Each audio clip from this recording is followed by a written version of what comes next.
In Chicago's prestigious Lincoln Park, a young social worker was about to face the cruelest betrayal of her life. What started as rushing to her father's funeral took a shocking turn when she came face to face with locked doors and cold rejection. Andrea Sullivan wasn't your typical adopted daughter. For 25 years, she had spent her life earning Robert's love through compassion and service, known for her unwavering dedication to helping others. When she encountered her biological siblings' calculated cruelty, she had no idea she was walking into the fight of her life. Andrea's quiet dignity would lead to a reckoning that would reshape everything.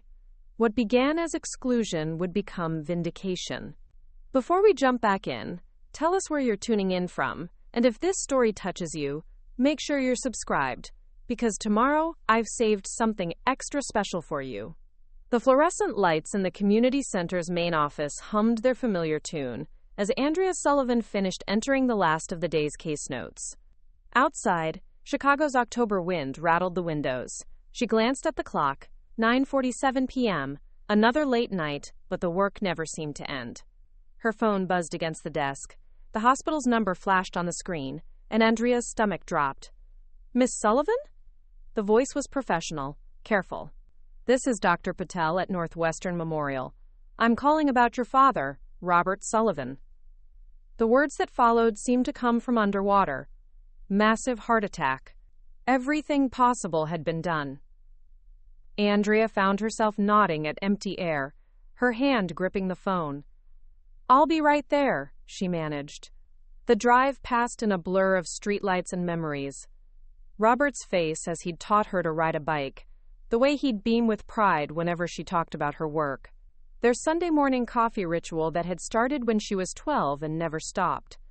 "You understand people, Andy," he'd told her just last weekend, using the nickname he'd given her when she first came to live with them. "You see what matters." That's a gift.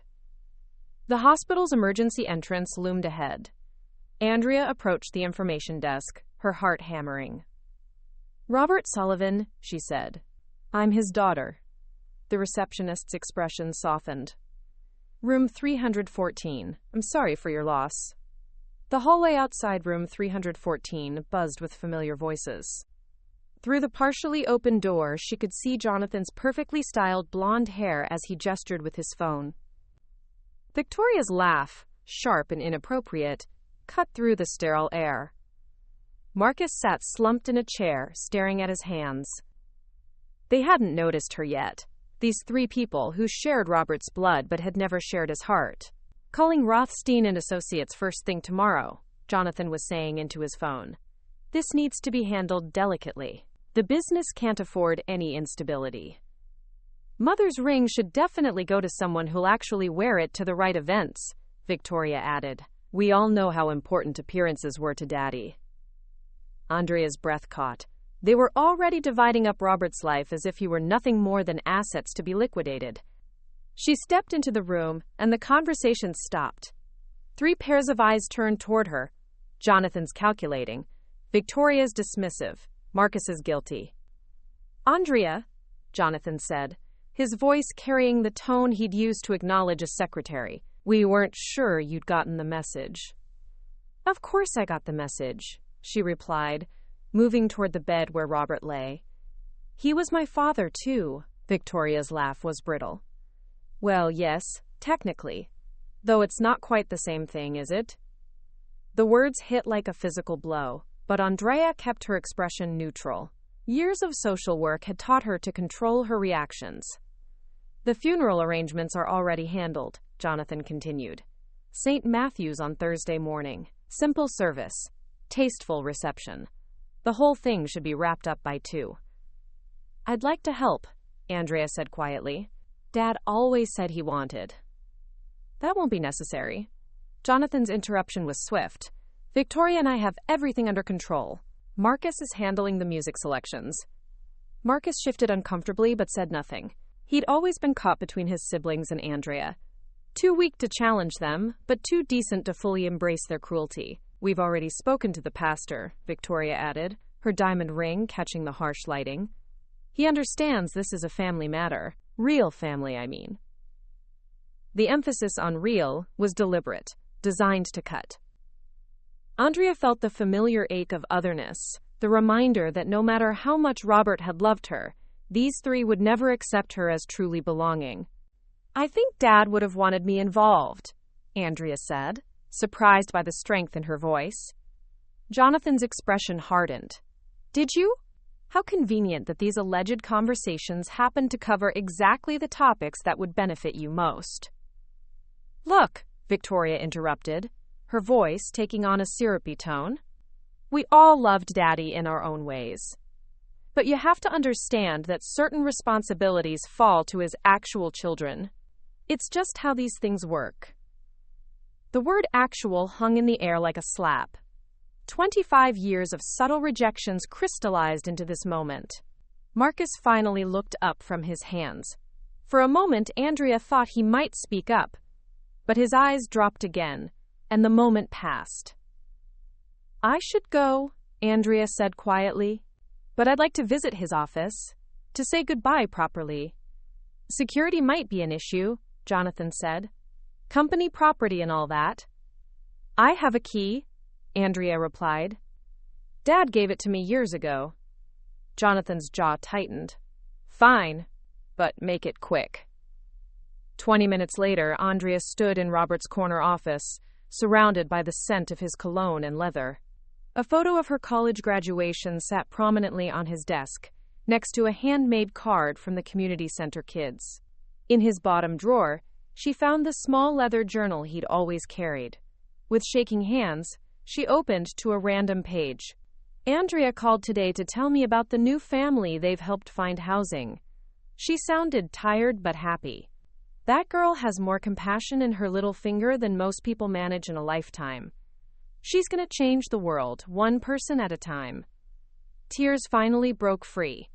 This was the father she'd known, the one who saw her worth when his own biological children couldn't. As Andrea walked back to her car, she made a promise to the empty night air. Whatever happened next, she would honor Robert's memory with dignity, compassion, and the quiet strength that comes from knowing who you really are. The biological children thought they'd won tonight, but they'd underestimated the depth of the bond between a father and the daughter he'd chosen to love unconditionally. Marcus's hand trembled as he set down his coffee cup on the family home's marble countertop. The Sullivan estate in Lincoln Park stood like a monument to Robert's success, its Georgian columns and manicured gardens projecting old-money respectability. But inside, the atmosphere crackled with tension as Jonathan paced the kitchen, his phone pressed to his ear. "Yes, the service is at 10 sharp, Jonathan was saying to someone, his voice carrying the authority he'd never quite earned. "Family only. We need to keep this dignified." Andrea's car pulled into the circular driveway at 9:15 a.m., her modest Honda looking out of place among the luxury vehicles already assembled. She wore a simple black dress, elegant but understated, exactly the kind of choice that would have made Robert proud. Marcus watched through the window as she checked her appearance in the rearview mirror, her movements careful and deliberate. She approached the front door with measured steps, her shoulders squared despite the grief etched in her features. Marcus felt a familiar twist of guilt in his stomach. He should say something, he should stand up for her. But Jonathan's presence filled the room like a storm cloud, and Marcus had learned long ago that challenging his older brother only led to humiliation. The doorbell's chime echoed through the foyer. Jonathan ended his call and straightened his tie, his expression shifting into the cold mask he wore when conducting business. "I'll handle this," he announced, moving toward the door with the confidence of someone accustomed to controlling situations. Marcus heard the door open, followed by Andrea's quiet voice. "Good morning, Jonathan. I'm ready to leave for the service. Actually, Andrea, there's been a change of plans." Jonathan's tone was measured, almost gentle, the voice he used when delivering bad news to clients. "This morning's service is for immediate family only. I'm sure you understand." The silence stretched long enough for Marcus to count his own heartbeats. When Andrea finally spoke, her voice was barely above a whisper. "I don't understand. Dad was my father." "Of course he was, in his way," Jonathan continued, and Marcus could hear the careful calculation in every word. "But today's service is about honoring his memory within the context of our family legacy. The press might be there, business associates, People who knew him in his professional capacity. Your presence would raise questions we're not prepared to answer. Victoria appeared in the kitchen doorway, her black Chanel suit impeccable, her makeup flawless despite the early hour. She moved to stand beside Jonathan, presenting a united front. "We're not trying to be cruel, Andrea," Victoria said, her voice carrying that syrupy tone she used when she wanted to appear reasonable. "But there are expectations, protocols. Daddy built something important, and we owe it to him to protect that legacy." "I would never do anything to hurt Dad's memory," Andrea replied, and Marcus could hear the confusion and pain bleeding through her composure. "I know you wouldn't intentionally," Victoria continued, "but people talk. They wonder. And today isn't about explanations or complications. It's about saying goodbye to our father with the dignity he deserves." Marcus set his cup down harder than necessary, the sound sharp in the kitchen's silence. Both his siblings glanced back at him, Jonathan's eyes carrying a clear warning. Marcus opened his mouth, then closed it again. The words he wanted to say, "This is wrong. She belongs here more than any of us," died in his throat. Through the open door, he could see Andrea's profile. Her chin was raised, her posture straight, but he recognized the subtle signs of someone fighting to maintain control. He'd seen that same expression on his own face in mirrors, after particularly brutal encounters with his siblings. "Where should I go?" Andrea asked finally, her voice steady despite everything. "There's a coffee shop about 6 blocks east," Jonathan replied, as if he were giving directions to a lost tourist. "You could wait there until after the reception. We should be finished by 3. Marcus watched Andrea nod once, a sharp movement that spoke of decisions being made and lines being drawn. She didn't argue, didn't plead, didn't create the scene that would have given Jonathan justification for his cruelty. Instead, she maintained the dignity that Robert had always admired in her. "I understand," she said simply. But Marcus could see that she did understand, not just the immediate rejection, but the deeper message his siblings were sending. After 25 years of subtle exclusions and careful slights, this was their declaration that she had never truly belonged and never would. Andrea walked back to her car with measured steps, her head held high. As she drove away, Marcus caught a glimpse of her face in the car window, composed, controlled, but with eyes that held the kind of pain that changes people. "Well, that's handled," Jonathan said, closing the door with satisfaction. "Now we can focus on honoring Dad's memory properly." Victoria nodded approvingly. "Sometimes difficult decisions have to be made for the greater good." Marcus remained silent, watching Andrea's car disappear around the corner. Later, at the cemetery, as he stood beside Robert's grave listening to the pastor's words about love and family, he found himself scanning the distant trees. There, barely visible among the shadows, stood a solitary figure in black. Andrea had come anyway. Not to disrupt or cause problems, but simply to say goodbye to the man who had been the only real father she'd ever known. She stood alone, excluded from the gathering, but refusing to be excluded from her grief. Marcus felt something shift inside him, a crack in the foundation of loyalty and fear that had governed his choices for so long. But as the service ended and they walked back to their cars, he still said nothing. The moment passed, and Andrea disappeared into the trees, carrying her pain and dignity with her into an uncertain future where she could no longer count on the protection of the man who had chosen her as his daughter. The biological siblings had won this battle, but they had no idea what they had awakened in the process. The law offices of Whitman, Pierce & Associates occupied 3 floors of a glass tower that reached toward Chicago's gray October sky. Eleanor Thorne arrived first, her silver hair perfectly styled, her charcoal suit speaking of decades in boardrooms where she'd been underestimated by men who learned too late that she was sharper than any of them. As Robert's business partner and executor of his will, she carried herself with the quiet authority of someone who had helped build an empire from nothing.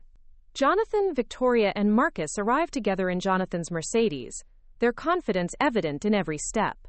They moved through the lobby like people accustomed to deference, to having doors opened and chairs pulled out. Victoria's designer handbag swung casually from her arm, already containing business cards for the real estate agent who would handle selling the community center property. $60 million minimum, Jonathan was saying as they waited for the elevator. That's just the real estate. The business itself, properly managed, should bring in another 40. Don't forget the art collection, Victoria added, her voice bright with anticipation. Daddy had excellent taste. Those pieces should auction beautifully. Marcus said nothing, but his hands shook slightly as he pressed the elevator button. He'd spent the previous night sketching compulsively, trying to quiet the noise in his head with the scratch of pencil on paper. The drawings had all been of Andrea's face as she'd stood in that hospital room, dignified, hurt, but somehow stronger than any of them. Andrea arrived 10 minutes later, taking the next elevator alone.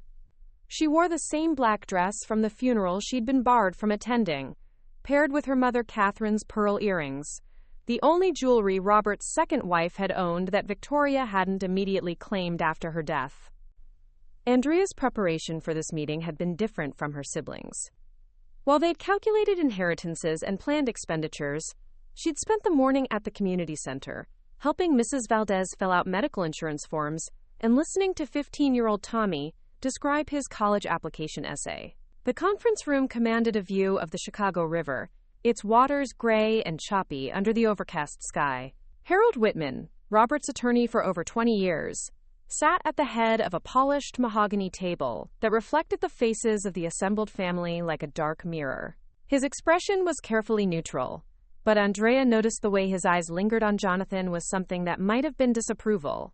"Thank you all for coming," Whitman began, his voice carrying the measured cadence of someone accustomed to delivering life-changing news. "Before we proceed with the reading of Robert's will, I want to express my personal condolences. Your father was not only a client but a friend, and his loss is felt deeply by everyone who knew him." Jonathan shifted impatiently in his chair. "We appreciate that, Harold, but we'd like to move forward with the proceedings. There are business matters that need immediate attention." Whitman nodded and opened the leather portfolio before him. "Very well. I should mention that Robert updated his will quite recently, just 6 months ago, in fact. He was very specific about his wishes and took considerable time to ensure every detail was precisely as he wanted it." Victoria leaned forward slightly, her interest sharpening. Recent changes suggested Robert had been thinking about legacy, about ensuring his wealth was distributed properly among his children. Perhaps he'd finally recognized that appearances mattered, that certain responsibilities came with certain bloodlines. "The will begins with specific bequests," Whitman continued. "To Eleanor Thorne, my trusted partner and friend, I leave my collection of first-edition business biographies and a cash bequest of $500,000, with my gratitude for 25 years of unwavering loyalty and friendship." Eleanor's eyes misted, but she maintained her composure. Robert had always appreciated people who could be counted on, who understood that true partnership meant more than just profit sharing. "To Father Miguel Santos and the Saint, Catherine's Community Center, I leave a trust fund of $2 million to be used for ongoing programs and facility improvements, administered according to the guidelines established during my lifetime." Andrea's breath caught. $2 million would secure the center's future for decades, would ensure that kids like Tommy could continue to find hope and opportunity in its programs. She felt a flush of gratitude toward the man who had understood, even in death, what mattered most. Jonathan's jaw tightened almost imperceptibly. $2.5 million already distributed, reducing the pot they'd expected to divide among themselves. But $60 million remained. Plenty for 3 children to share, even with these charitable gestures. Whitman turned the page, his expression growing more serious. "Now we come to the distribution of the primary estate." Robert was very clear about his reasoning, and he asked me to read his explanation in full. The attorney cleared his throat and began reading in Robert's voice, words the man had crafted with careful deliberation.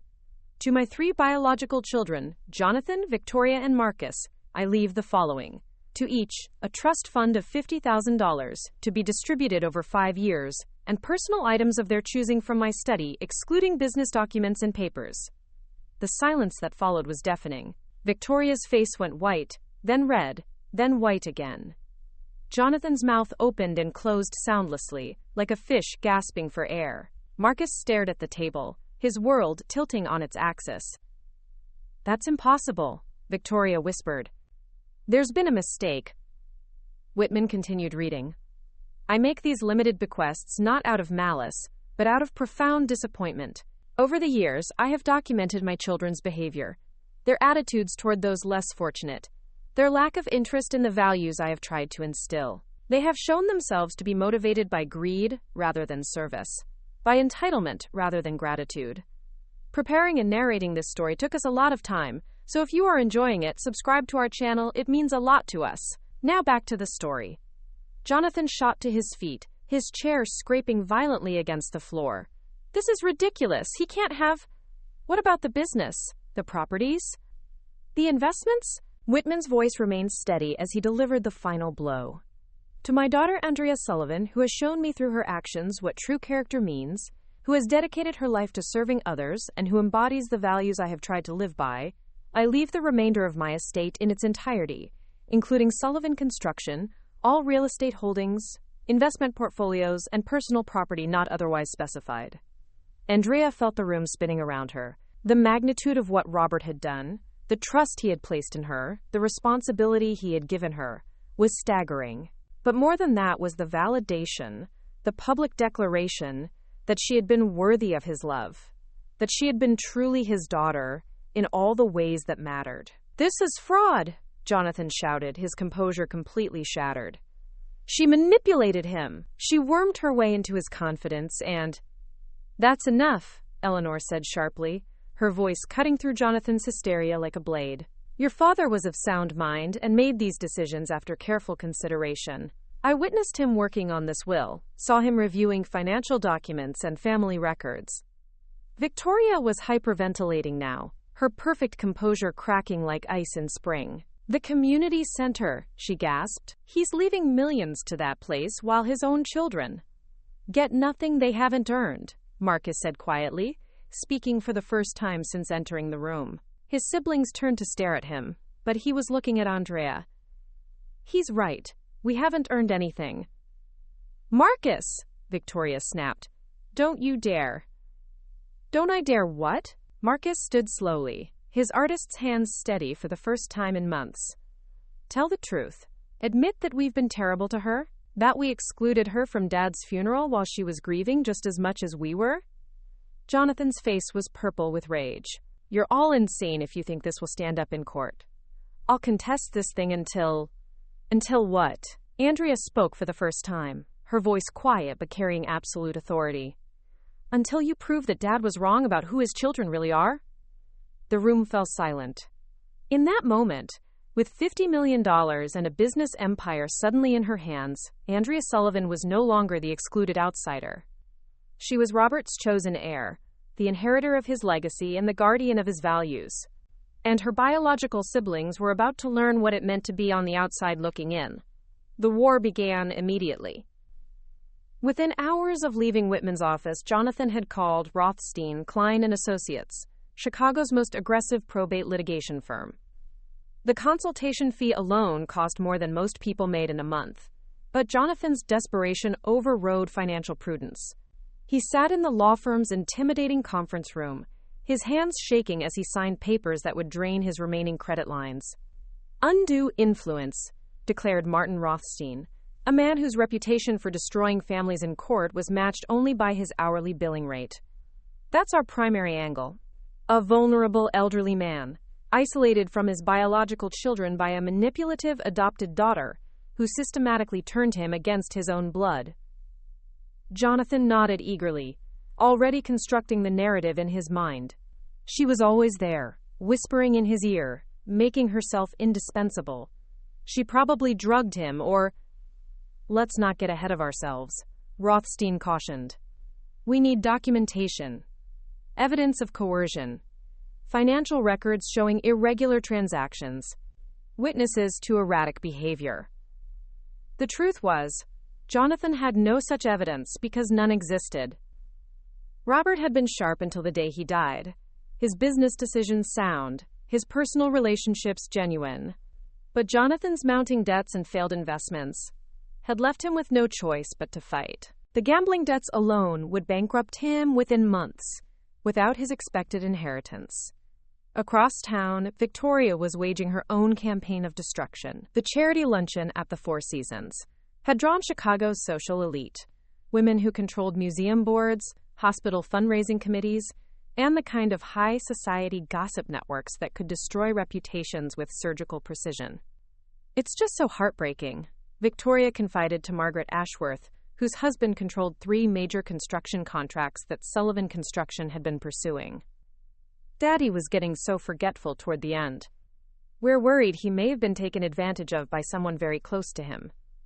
The poison spread through carefully orchestrated conversations. Andrea Sullivan, the adopted daughter, had manipulated a grieving widower. She'd isolated him from his real family, convinced him to change his will when he wasn't thinking clearly. The poor man probably didn't even realize what he was signing. "I heard she works with those people at the community center," whispered Helen Carmichael, whose foundation had been considering a partnership with Sullivan Construction. "You never know what kind of influence that crowd might have had." Victoria's smile was perfectly calibrated, sad but brave, a loyal daughter protecting her father's reputation, even as his will's truth became impossible to deny. She'd always been skilled at reading social currents, at knowing exactly which buttons to push to turn public opinion in her favor. Meanwhile, at the community center, Andrea sat in Robert's old office, the one Eleanor had insisted she take over immediately, staring at bank statements that made her feel dizzy. $53 million. Sullivan Construction's quarterly reports showed profits that could fund a dozen community centers. The responsibility was overwhelming, but not as overwhelming as the discovery she'd made that morning.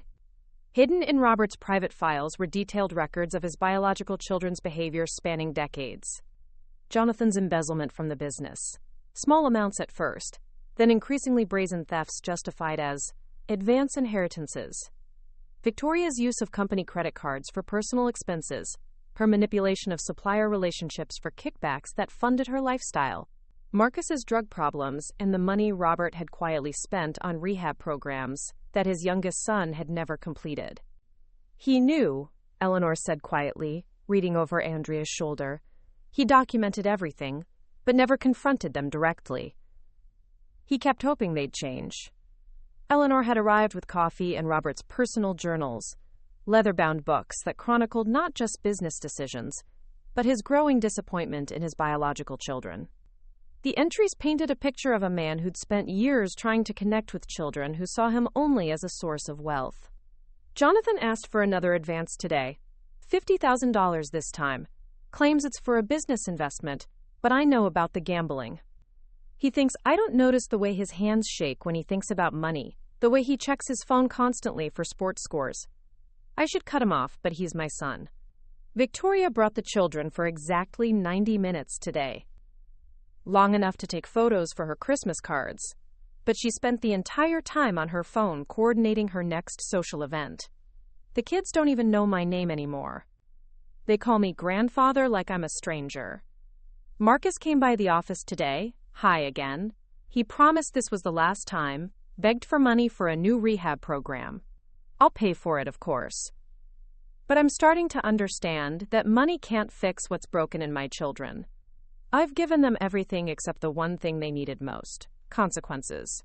David Thompson found Andrea there at midnight, surrounded by documents and journals, tears streaming down her face as she read her father's private thoughts. "Hey," he said softly, setting down 2 cups of coffee from the all-night diner around the corner. "Eleanor called. Said you might need some company."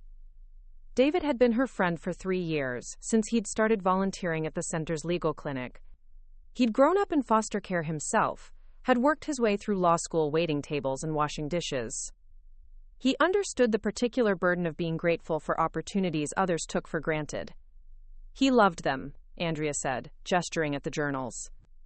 Even after everything, he kept hoping they'd become the people he wanted them to be. "But they didn't," David replied, sitting across from her. And he recognized that. "The will isn't about punishment, Andrea. It's about hope. He's trusting you to build something better with what he's leaving behind." "I don't know if I can do this," she admitted. Running a company, managing all this money, fighting them in court. I'm a social worker, not a business executive. David reached across the desk and took her hand.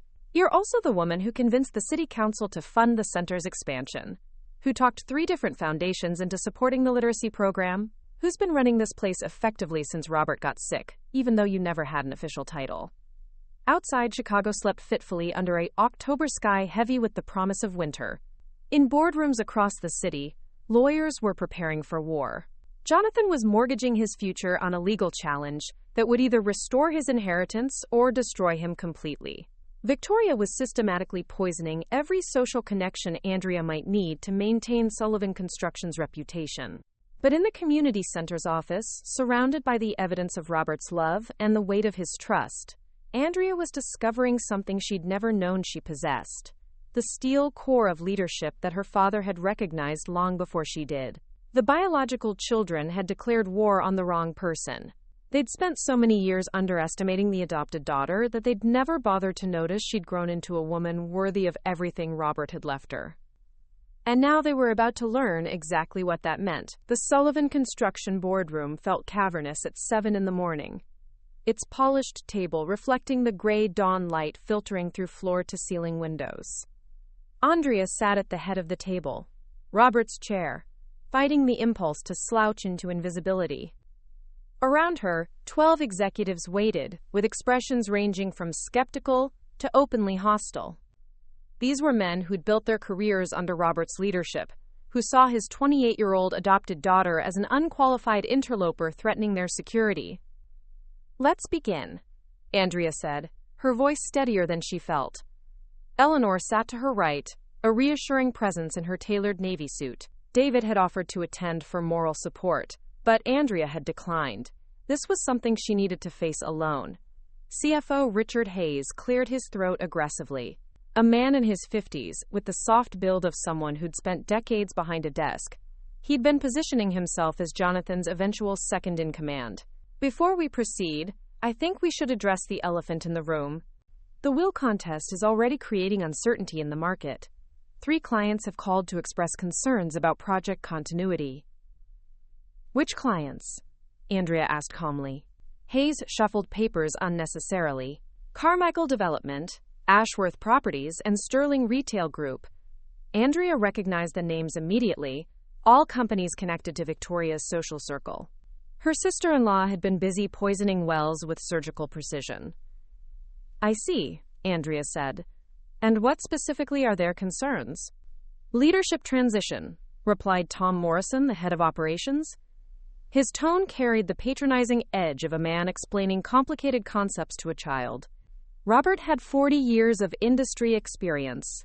Clients want assurance that projects will be completed on schedule and within budget. "Understandable concerns," Andrea acknowledged. "Let me address them directly. First, the will contest has no bearing on day-to-day operations. I'm the legal heir and sole owner as of yesterday. Second, Robert spent the last 6 months transitioning responsibilities precisely because he trusted my judgment. Eleanor can confirm this." Eleanor nodded. Robert briefed Andrea on every major project. She's been attending client meetings and reviewing contracts for months. He was preparing her for this role long before any of us realized it. Andrea pulled out a folder she'd spent the previous night preparing. "The Millennium Tower project is ahead of schedule and under budget. The university hospital expansion has been approved for additional phases based on our performance. We've secured 2 new municipal contracts this quarter alone." She made eye contact with each executive as she spoke. "The business is strong because Robert built strong systems and hired capable people. I'm not here to replace anyone or revolutionize operations. I'm here to continue his legacy of quality work and community investment." Project manager Sarah Chen spoke for the first time. One of only 2 women in the room, she'd climbed through the ranks despite constant discrimination. "What about the community center funding?" "There are rumors that significant company resources are being diverted to charity work." Andrea had expected this question. Sullivan Construction has always supported community development. Under my leadership, that commitment will expand, not contract. But it will be strategic. We'll partner with organizations that share our values and create opportunities for local employment and skills training. That sounds expensive, Hayes interjected. It's an investment, Andrea corrected. Good corporate citizenship builds brand loyalty and community goodwill. It also creates a pipeline of trained workers for our projects. She opened another folder. Robert left detailed plans for a construction training program partnering with the community center. We'll train local residents for entry-level positions, providing them with career paths while building our workforce. The program pays for itself within 2 years and strengthens our ties to the communities where we work. The room fell silent. Several executives exchanged glances, reassessing their initial assumptions about the young woman who'd inherited their company. Dr. Patricia Valdez, head of the community center's job training programs, had helped Andrea prepare these proposals. Over late-night pizza in the center's conference room, they'd mapped out strategies that honored Robert's values while demonstrating fiscal responsibility. Robert wasn't just charitable, Andrea continued. He was strategic. Every dollar he invested in community programs created returns in trained employees, local contracts, and neighborhood development that increased property values around our projects. Hayes tried another approach. The legal bills alone will be significant. Fighting the will contest could cost millions. The will contest is a nuisance suit with no merit, Eleanor said sharply. Robert was of sound mind, and the will is ironclad. My recommendation is to let Jonathan bankrupt himself on legal fees while we focus on business. Andrea stood, moving to the window that overlooked downtown Chicago. Robert had stood in this same spot countless times, watching the city grow and change around the buildings his company had helped create. I know you have doubts about my qualifications, she said without turning around. You're wondering if a social worker can run a construction company. If someone who's never carried a profit-loss responsibility can manage $50 million in annual revenue. She turned back to face them. Here's what I know. I've managed the community center's budget for 5 years, turning a deficit into a surplus while expanding programs. I've negotiated contracts with city agencies, state departments, and federal grant programs. I've supervised staff, managed crises, and built relationships with community leaders across Chicago. Her voice grew stronger as she spoke. Most importantly, I understand what Robert understood, that business success isn't just about profit margins. It's about building something that lasts, something that makes communities stronger, rather than just extracting wealth from them. She gestured toward the window. Every building we construct becomes part of someone's neighborhood, someone's daily life. The schools we build educate the next generation. The hospitals we build save lives. The homes we build shelter families. Robert never forgot that responsibility, and neither will I. CFO Hayes was taking notes now, his earlier hostility replaced by grudging attention. Project manager Chen was nodding slowly, recognizing the kind of long-term thinking that had made Sullivan Construction successful. The will contest will fail, Andrea continued. Jonathan, Victoria, and Marcus will eventually have to accept that Robert made his choice based on character, not genetics. When that happens, I hope they'll choose to be part of building something positive rather than trying to tear down what our father created. She sat back down, feeling Robert's presence in the room like a warm hand on her shoulder. The question isn't whether I'm qualified to run this company. The question is whether we're going to honor Robert's legacy by doing the work he taught us to do, building things that matter, creating opportunities for others, and remembering that success is measured in more than just dollars. Eleanor smiled slightly. Around the table, expressions had shifted from skepticism to consideration to something approaching respect. Hayes closed his notebook. What do you need from us? Your expertise, Andrea replied immediately. Your institutional knowledge, your commitment to excellence. Robert chose all of you for reasons. I want to understand those reasons and build on them. And in return? Morrison asked. In return, you'll work for a company that's profitable, ethical, and genuinely committed to making Chicago a better place to live and work. You'll be part of something Robert would be proud of. As the meeting concluded and executives filed out, many stopped to introduce themselves properly, to offer assistance with specific projects, to express cautious optimism about the transition. Sarah Chen lingered after the others had left. "For what it's worth," she said quietly, "Robert talked about you constantly. He was proud of the woman you'd become. He said you understood what he'd been trying to teach his biological children for decades. That privilege is a responsibility, not a right." Alone in the boardroom with Eleanor, Andrea felt the magnitude of what she'd inherited settling around her like a heavy coat. The money was overwhelming, but the responsibility was even greater. She was now the guardian of Robert's dreams, the steward of his values, the protector of everything he'd built. "You did well," Eleanor said. "Robert would have been proud." "I hope so," Andrea replied, looking out at the city that now, in some small way, belonged to her to help shape. "I really hope so." Outside, Jonathan was meeting with his lawyers, planning attacks on her competence and character. Victoria was hosting another poisonous lunch, spreading doubt about Andrea's legitimacy. Marcus was drinking alone in his apartment, caught between loyalty and truth. But in the boardroom where Robert had made decisions that employed hundreds of people and shaped neighborhoods across Chicago, his chosen daughter was proving herself worthy of the trust he'd placed in her. The biological children had underestimated her for the last time. The real battle was just beginning. The legal discovery process had been like performing surgery with a sledgehammer. For 3 weeks, attorneys had pored over every document in Robert's files, every bank statement, every business transaction from the past 5 years. What they uncovered painted a picture that made even Jonathan's expensive lawyers uncomfortable. David Thompson sat across from Andrea in his modest downtown office, legal documents spread between them like evidence at a crime scene. His expression was grim as he turned pages of financial records that told a story of systematic abuse and willful blindness. "The gambling debts are worse than we thought," David said, sliding a bank statement across the desk. "Jonathan's been borrowing against his expected inheritance for 2 years. Credit cards, personal loans, money from what appear to be very unofficial sources." Andrea studied the numbers, feeling a familiar twist of sympathy despite everything. "How much?" "Close to $800,000.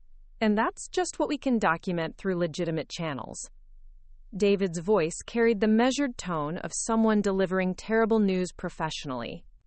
"The really concerning part is these cash withdrawals, always in amounts just under $10,000 to avoid federal reporting requirements." She recognized the pattern from her social work training. It was the behavior of someone spiraling into addiction, making increasingly desperate choices to feed a compulsion that had long since stopped being about winning money. "There's more," David continued, opening another folder. "Victoria's husband filed for divorce yesterday. He's claiming she used their joint accounts to fund her lifestyle while hiding the family's mounting debts from him." The irony wasn't lost on Andrea. Victoria, who'd built her entire identity around social status and the appearance of wealth, was about to lose both in very public fashion.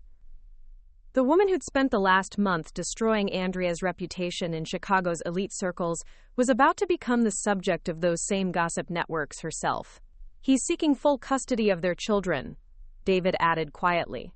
"He's alleging that Victoria's obsession with the inheritance battle has made her an unfit mother." Andrea felt no satisfaction in Victoria's downfall, only a deep sadness for the children caught in the middle. She remembered being 7 years old, listening to her adoptive parents argue in whispered tones about whether she was working out as they'd hoped. The fear of not belonging, of being returned to the system like a defective product, never fully went away. "What about Marcus?" she asked. David's expression softened slightly. "That's actually the one bright spot in all this. He checked himself into a residential treatment program 3 days ago. 30-day commitment, no communication with family during the initial phase."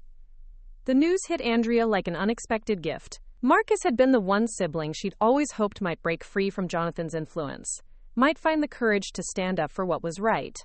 His decision to seek help suggested that some part of the man she'd glimpsed in rare moments of honesty was still fighting to survive. Her phone buzzed with a text from Eleanor. "Emergency board meeting. Need you here now." 20 minutes later, Andrea hurried into Sullivan Construction's conference room to find Eleanor facing down 3 board members and a lawyer she didn't recognize. The tension in the room was thick enough to cut with a knife. "Andrea," Eleanor said with obvious relief. "These gentlemen have some concerns they'd like to discuss." The unfamiliar lawyer stood, extending his hand with the practiced charm of someone accustomed to delivering unwelcome news. "Ms. Sullivan, I'm Bradley Morrison from Hayes Morrison and Associates.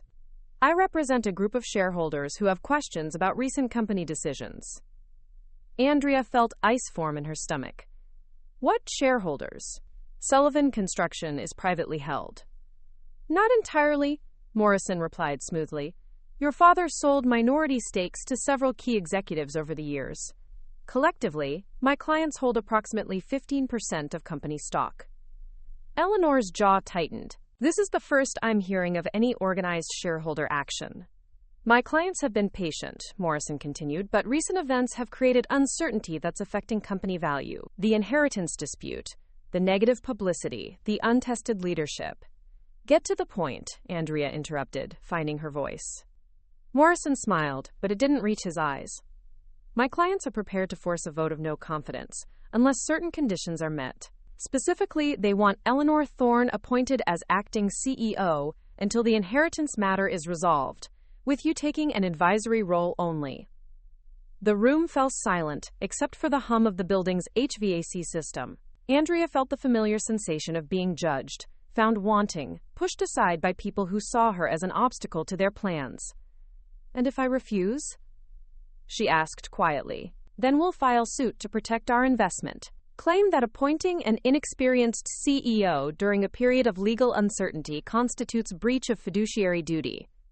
Morrison's tone was matter-of-fact, as if he were discussing the weather. Eleanor stood abruptly, her chair scraping against the floor. "This is extortion, and everyone in this room knows it." "This is business," Morrison corrected. "My clients have invested their careers and their money in this company. They have a right to protect those investments." Andrea studied the faces around the table. CFO Hayes looked uncomfortable but determined. Operations Manager Morrison, apparently no relation to the lawyer, avoided her eyes entirely. Only Sarah Chen met her gaze directly, her expression apologetic but resolute. "You're afraid," Andrea said suddenly, understanding flooding through her. "You're not trying to protect your investments. You're terrified that a woman who actually believes in Robert's values might change the way business gets done around here." Hayes shifted in his seat. "That's not." "It's exactly that," Andrea continued, standing to face them. "You've been coasting on Robert's reputation while cutting corners he never would have approved. The late payments to subcontractors.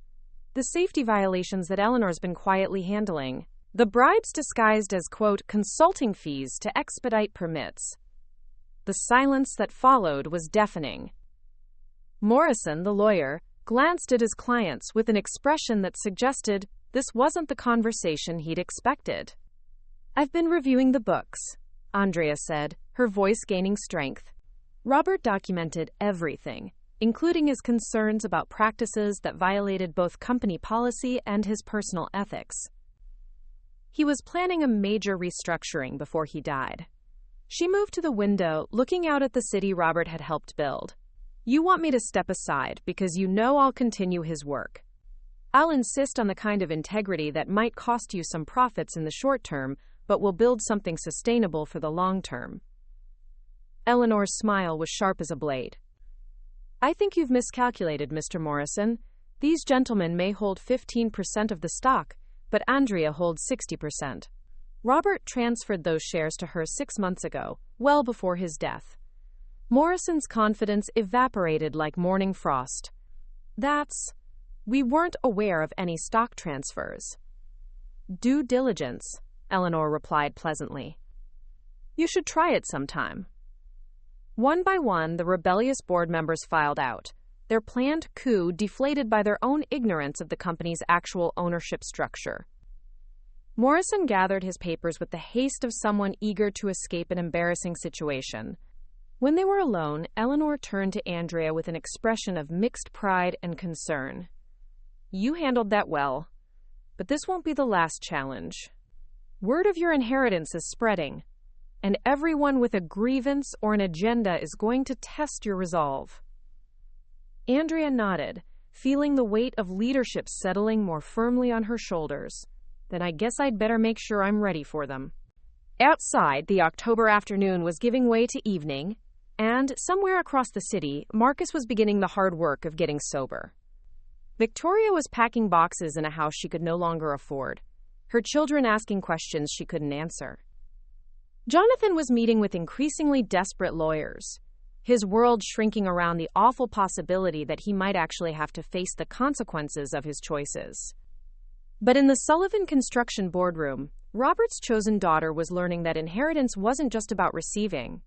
It was about having the strength to hold on to what mattered when everyone else wanted to take it away.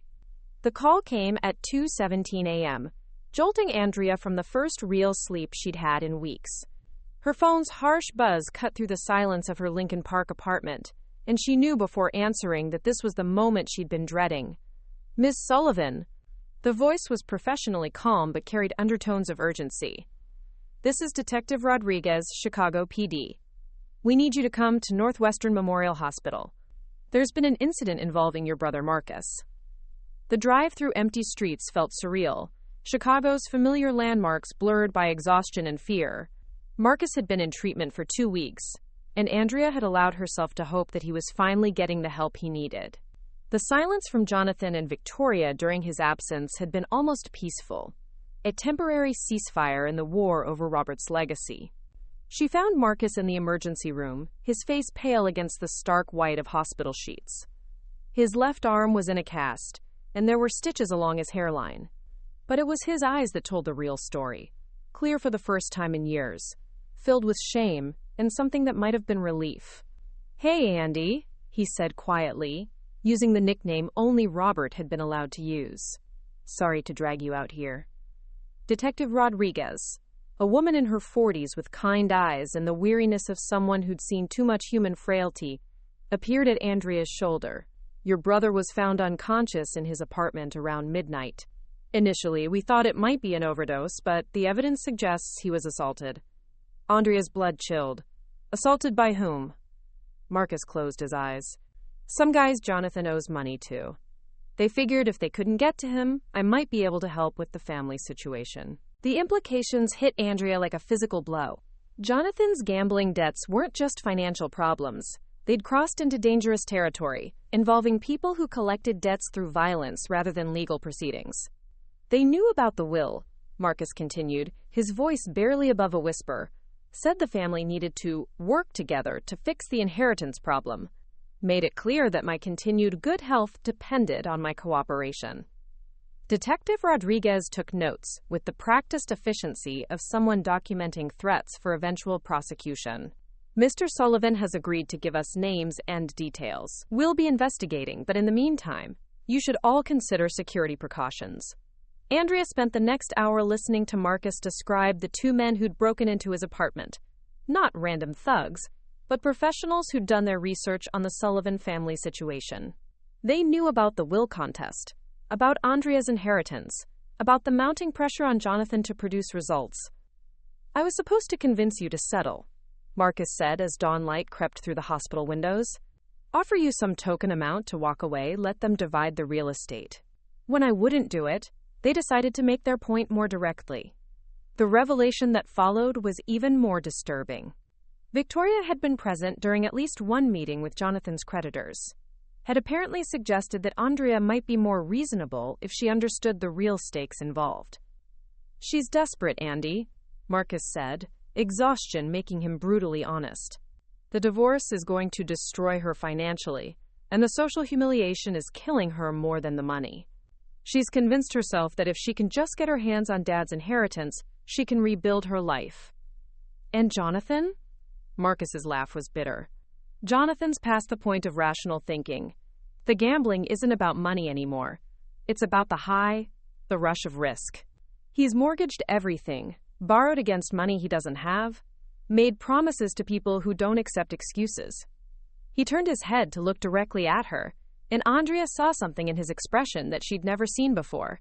Complete honesty, stripped of all pretense and self-protection. "I need to tell you something," he said. "About the day Dad died." Andrea felt her heart stop. "What about it?" "I was there earlier that morning, at his office." Marcus's voice was steady but filled with regret. "He called me in for what he said was an important conversation. He told me about the will, about his decision to leave everything to you." The words hung in the air between them like a confession. "He wanted me to understand why. Said he'd spent 25 years waiting for his biological children to show him they understood what really mattered, but we never did." Tears began rolling down Marcus's cheeks, and he made no effort to wipe them away. "He asked me if I thought you deserved his legacy, if I believed you would honor his values and protect the things he'd built. And you know what I told him?" Andrea shook her head, not trusting her voice. "I told him yes. I said you were the only one of us who'd ever really understood him, who'd ever cared about something beyond yourself." Marcus's voice cracked, and then I begged him not to do it. The admission hit Andrea like cold water. "Why?" "Because I was afraid," Marcus said simply. "Afraid of what Jonathan and Victoria would do to you. Afraid of what it would do to our family. Afraid that you'd be strong enough to handle it and I'd finally have to admit that I wasn't." He reached for her hand with his uninjured arm. "Dad looked at me for a long time after I said that. Then he told me that fear was exactly why he was making the right choice. He said courage isn't the absence of fear. It's doing what's right despite being afraid." Outside the hospital room, Chicago was waking up to another October morning. Somewhere across the city, Jonathan was probably pacing his apartment, calculating how much time he had before his creditor's patience ran out entirely. Victoria was likely staring at legal papers that would strip away everything she'd built her identity around. But in the quiet of Marcus's hospital room, something was shifting. The youngest Sullivan sibling was finally finding the courage his father had always hoped he'd discover. "I want to help you," Marcus said suddenly. "With the company, with the community center, with whatever Dad envisioned. I know I don't deserve forgiveness, but I want to try to earn it." Andrea studied his face, looking for signs of manipulation or self-interest. Instead, she saw something she recognized from her years in social work: the moment when someone finally stops running from their own truth and decides to face it head-on. "It won't be easy," she said finally. "Jonathan and Victoria aren't going to give up. They'll see your change of heart as betrayal." Marcus nodded. "I know, but I can't keep being the person I've been. Dad saw something in me that I'd forgotten existed. Maybe it's time I tried to find it again." As the morning sun climbed higher over Chicago, casting long shadows across the hospital room, Andrea felt something she hadn't experienced since Robert's death: hope. Not just for herself or for the inheritance, but for the possibility that family could be redefined by choice rather than genetics. Marcus had taken the first step toward redemption. Whether Jonathan and Victoria would follow remained to be seen, but for the first time since this whole ordeal began, Andrea wasn't facing the future entirely alone. The biological children's united front was cracking, and through that crack, something new might finally have room to grow. The courtroom felt smaller than Andrea had expected, its wood-paneled walls and fluorescent lighting creating an atmosphere more suited to traffic violations than family warfare.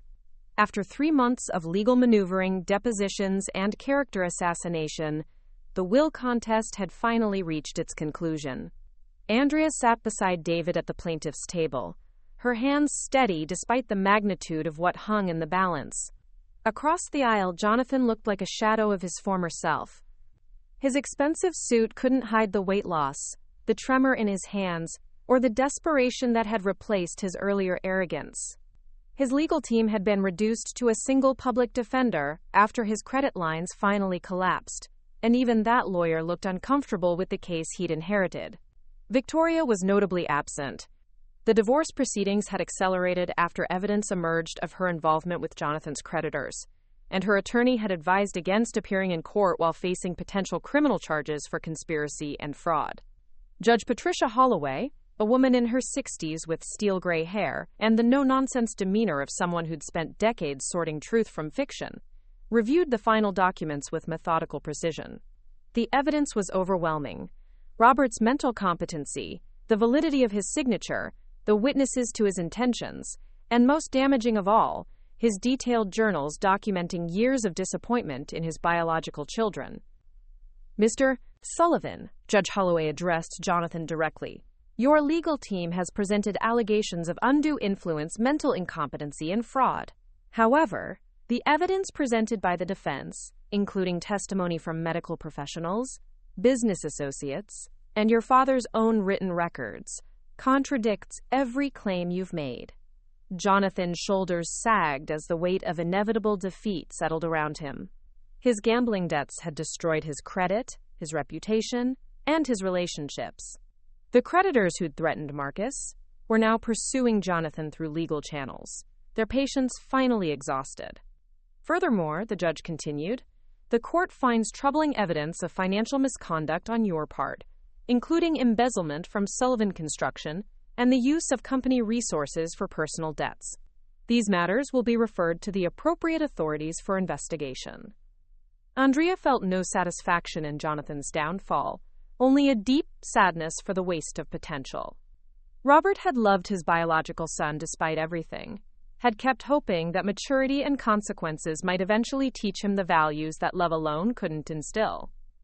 The will of Robert Sullivan is hereby deemed valid and enforceable, Judge Holloway concluded. All assets transfer to Andrea Sullivan as specified, with no restrictions or conditions. This court finds no evidence of misconduct, coercion, or incompetency in the creation of said document.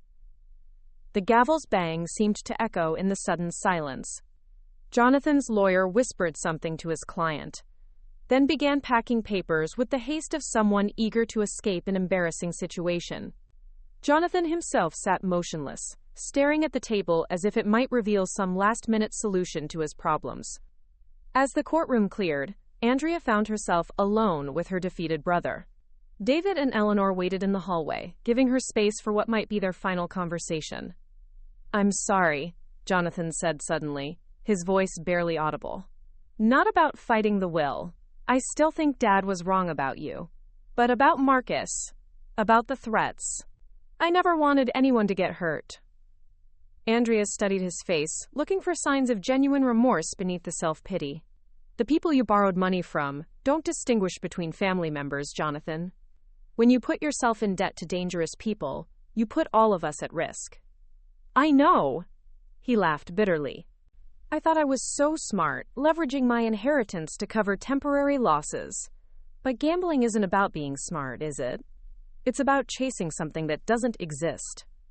For a moment, Andrea saw past the entitlement and desperation to the frightened child who'd never learned to cope with disappointment. It's not too late to get help, real help, not just damage control. Jonathan shook his head. I'm looking at federal charges for the embezzlement. Even if I avoid prison, I'll never work in construction again. Everything I built, everything Dad taught me about the business, it's all gone. Dad didn't teach you about business, Jonathan. He tried to teach you about character. There's a difference. The words hung between them like a final judgment. Jonathan stood slowly, moving like a man carrying an enormous weight. Take care of Marcus, he said as he reached the courtroom door. He's the only one of us who still has a chance to be what Dad wanted. 3 blocks away, at the community center, Marcus was leading his first art therapy session since returning from rehab. The 6 teenagers sitting around the paint-splattered table represented the kind of kids he'd once been, angry, lost, convinced that the world had already decided their worth.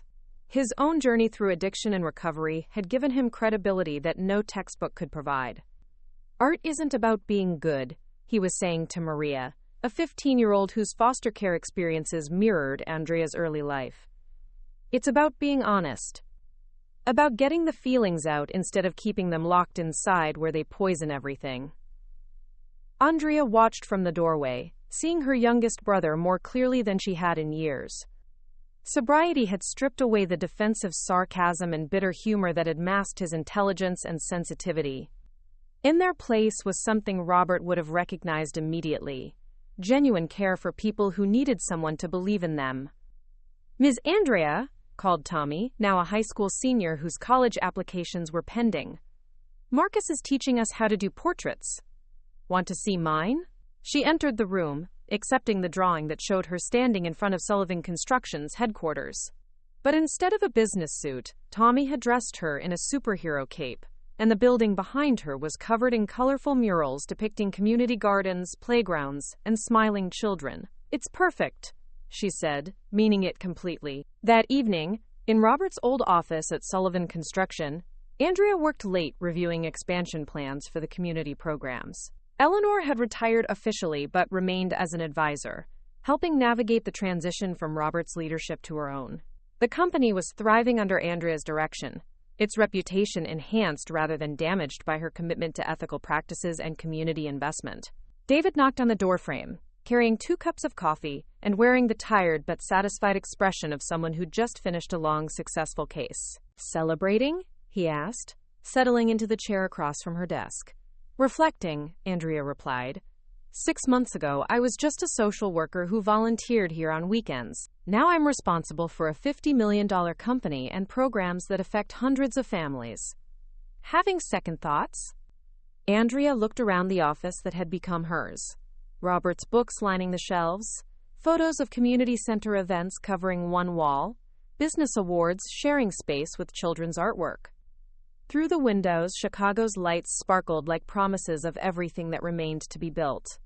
"No," she said firmly. "This is exactly where I'm supposed to be." David reached across the desk and took her hand.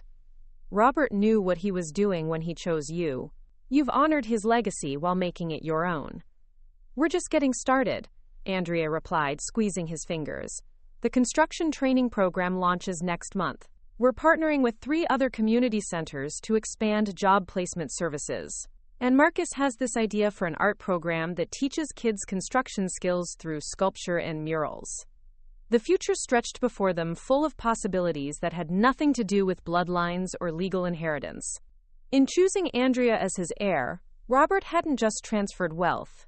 He'd passed on a vision of what business could be when it served something larger than profit. Outside, Chicago slept under a winter sky heavy with snow. Somewhere in the city, Jonathan was probably sitting in a lawyer's office, preparing for consequences he could no longer avoid. Victoria was in a smaller apartment, trying to rebuild a relationship with children who barely knew her. But in Sullivan Construction's headquarters, surrounded by evidence of what love and vision could accomplish, Andrea was planning a legacy that would honor her father's memory, while creating opportunities for the next generation to build something even better. The inheritance battle was over. The real work was just beginning. 1 year after Robert's death, Sullivan Construction's main conference room buzzed with an energy that would have made its founder proud. The quarterly board meeting had expanded beyond company executives to include community leaders, program directors, and 3 teenagers from the center's job training initiative who would be presenting their capstone projects. Andrea stood at the head of the table where Robert had once conducted business with the same mixture of pragmatism and idealism that now guided her own decisions. The company's financial reports showed record profits alongside unprecedented community investment, proof that doing good and doing well weren't mutually exclusive goals. "Before we review the quarterly numbers," Andrea began, her voice carrying the confidence that had developed over months of proving herself to skeptical board members and hostile competitors, "I want to acknowledge the team that made these results possible." She gestured toward Marcus, who sat beside Eleanor wearing the kind of focused expression that had replaced his earlier defensive hostility. 6 months of sobriety had transformed him from the family's black sheep into the community center's most effective program coordinator. His art therapy sessions were so successful that 2 other organizations had requested his help developing similar programs. "Marcus has revolutionized our approach to workforce development," Andrea continued. "The construction apprenticeship program he designed has a 95% completion rate and an 80% job placement rate. More importantly, it's given kids like Maria and Tommy real career paths in an industry that desperately needs skilled workers."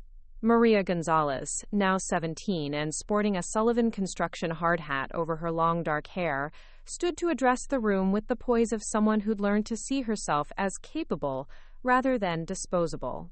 "A year ago, I was aging out of foster care with no plan and no hope," she said, her voice steady despite the magnitude of the audience. "The training program didn't just teach me construction skills. It taught me that I could build something permanent, something that would last beyond my own problems. She clicked to the first slide of her presentation, showing before and after photos of the community garden she'd helped design and construct behind the center. This garden will feed families for decades. Kids who play here will grow up knowing that empty lots can become beautiful spaces, that broken things can be fixed, that every neighborhood deserves investment. The room erupted in applause that went beyond polite acknowledgement to genuine appreciation. These weren't charity cases being showcased for public relations. They were skilled apprentices who'd earned their place through hard work and demonstrated competency. Tommy Rivera, now 18 and bound for college on a full scholarship funded by the Andrea Sullivan Foundation, presented next. His project involved renovating abandoned housing for low-income families, but his approach combined construction training with financial literacy and community organization. Mr. Sullivan used to say that building houses wasn't enough if you weren't also building communities, Tommy said, his words carrying echoes of Robert's philosophy. Our housing program includes financial counseling, job placement assistance, and neighborhood organizing so that families don't just get homes, they get the tools to keep them. Eleanor wiped away tears as she listened to these young people articulate the vision that she and Robert had spent decades developing. The community center had always been more than charity. It was an investment in human potential that was finally showing measurable returns. CFO Sarah Chen stood to present the financial results, her earlier skepticism about Andrea's leadership completely transformed by a year of unprecedented growth. Sullivan Construction's revenue increased by 32% over the previous year, she announced, while our community investment increased by 60%. The apprenticeship programs have reduced our recruitment costs while improving job site safety and worker retention. She clicked through slides showing contracts secured, projects completed ahead of schedule, and recognition from industry organizations for innovation in workforce development. More significantly, Chen continued, our reputation in the community has translated into preferred contractor status with the city, county, and 3 major developers. We're no longer just bidding on projects. We're being invited to shape community development initiatives. The numbers told a story that vindicated everything Robert had believed about the relationship between business success and social responsibility. Companies that invested in their communities didn't sacrifice profitability. They built sustainable competitive advantages that couldn't be replicated by competitors focused solely on short-term gains. As the formal meeting concluded, Andrea found herself standing where Robert had stood countless times, looking out at the city he'd helped build. Chicago's skyline reflected a year of changes that went far beyond corporate restructuring or legal victories. David approached, carrying 2 cups of coffee and wearing the satisfied expression of someone who'd watched a vision become reality. Penny for your thoughts? He asked, handing her the coffee that had become their evening ritual.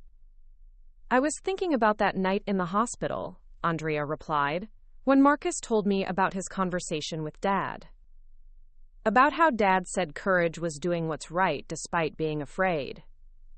She gestured toward the conference room where Marcus was helping Maria and Tommy pack up their presentation materials, his guidance patient and encouraging. I was terrified that I wasn't worthy of Dad's trust, that I'd fail him and destroy everything he'd built. Andrea sipped her coffee, tasting the bitter strength that had sustained her through the hardest year of her life. Now I realized that the fear was part of the point. If inheriting $50 million had felt easy, it would have meant I didn't understand the responsibility. And now? Andrea smiled, feeling Robert's presence like a warm hand on her shoulder. Now I know why he chose me. Not because I was perfect, but because I understood that privilege is a responsibility. That wealth is only meaningful if it creates opportunities for others. Through the windows, Chicago's lights sparkled with the promise of everything that remained to be built. Tomorrow, construction would begin on the affordable housing complex that would bear Robert's name. Next month, the job training program would expand to 3 additional sites.